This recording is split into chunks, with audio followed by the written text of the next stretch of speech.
السلام علیکم ورحمۃ اللہ وبرکاتہ۔ نمازیوں سے کئی طرح کی غلطیاں دوران نماز ہو جاتی ہیں۔ بعض غلطیاں ایسی ہوتی ہیں جنہیں نمازی محسوس بھی نہیں کر پاتا ہے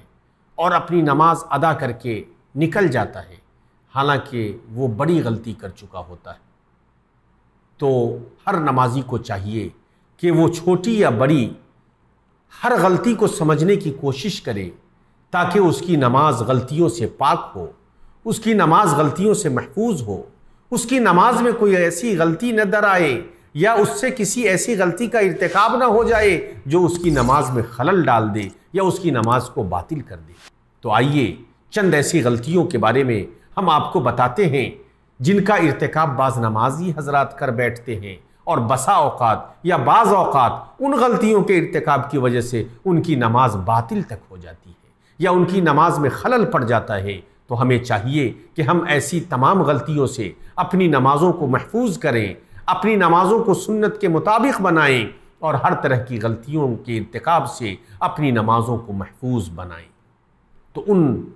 بہت زیادہ پھیلی ہوئی غلطیوں میں سے اور بہت زیادہ عام غلطیوں میں سے ایک غلطی یہ ہے کہ انسان نماز میں طمانینت نہیں اختیار کرے، اطمینان کے ساتھ نہیں نماز ادا کرے۔ یہ بڑی غلطی ہے۔ حضرت ابو ہریرہ رضی اللہ عنہ روایت کرتے ہیں کہ اللہ کے رسول صلی اللہ علیہ وسلم مسجد میں داخل ہوئے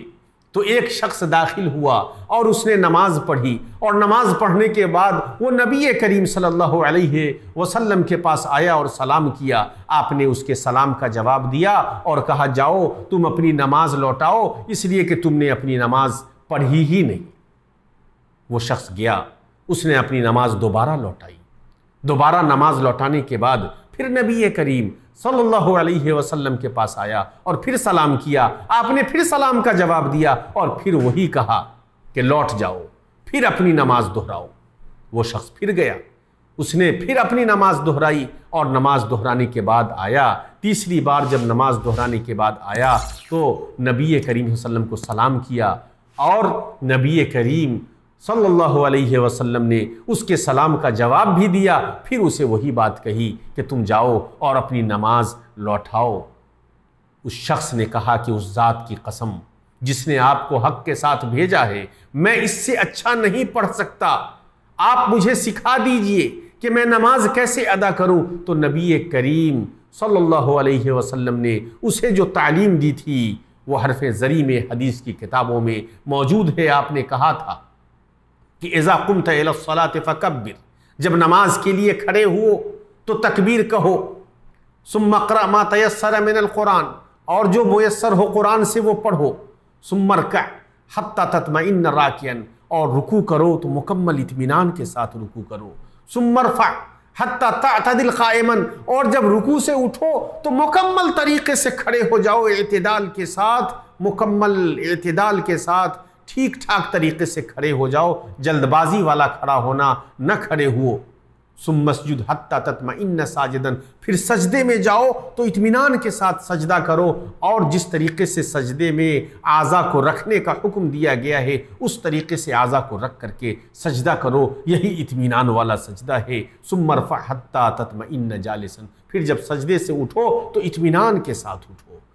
وَافْعَلْ ذَلِكَ فِي صَلَاتِكَ كُلِّهَا، اور اپنی پوری نماز میں ایسا ہی کرو، یعنی اطمینان کا خیال قیام میں بھی رکھنا ہے، رکوع میں بھی رکھنا ہے، رکوع سے اٹھتے ہوئے بھی رکھنا ہے، سجدے میں بھی رکھنا ہے، سجدے سے اٹھنے کے بعد بھی رکھنا ہے، ہر جگہ اطمینان کا خیال رکھنا ہے، اور اس کی تعلیم و تلقین نبی کریم صلی اللہ علیہ وسلم نے دی ہے۔ نماز کو باطل کرنے والی چیز میں ایک چیز یہ بھی ہے کہ نماز کے اذکار کو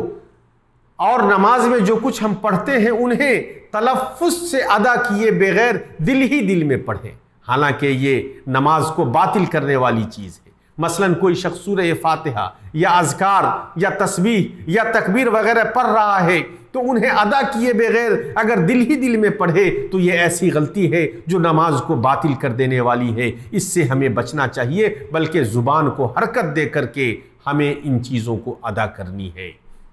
نمازیوں کی غلطیوں میں سے ایک غلطی یہ بھی ہے کہ جب نمازی سلام پھیرتا ہے تو دونوں سلاموں کے درمیان سر کو اوپر اٹھاتا ہے اور نیچے کرتا ہے، حالانکہ یہ غلط ہے، ایسا کرنے سے منع کیا گیا ہے، اس کا کوئی ثبوت نہیں ہے۔ اور نمازیوں کی غلطیوں میں سے ایک غلطی یہ بھی ہے کہ سلام پھیرنے کے فوراً بعد بغل والے نمازی کو کہیں تقبل اللہ، یا یہ کہیں حرمن وغیرہ، ایسے الفاظ کا ادا کرنا سلام پھیرنے کے فوراً بعد مشروع نہیں ہے، بلکہ یہ دین میں نئی ایجاد ہے اور بدعت ہے، اور اس سے ہمیں بچنا چاہیے۔ اور اسی طریقے سے غلطیوں میں سے ایک غلطی یہ بھی ہے کہ جو جماعت سے پیچھے رہ گیا ہے، مثلا جس کی 1 رکعت یا 2 رکعت یا 3 رکعت چھوٹ گئی ہے، وہ فوت شدہ حصے کو پورا کرنے کے لیے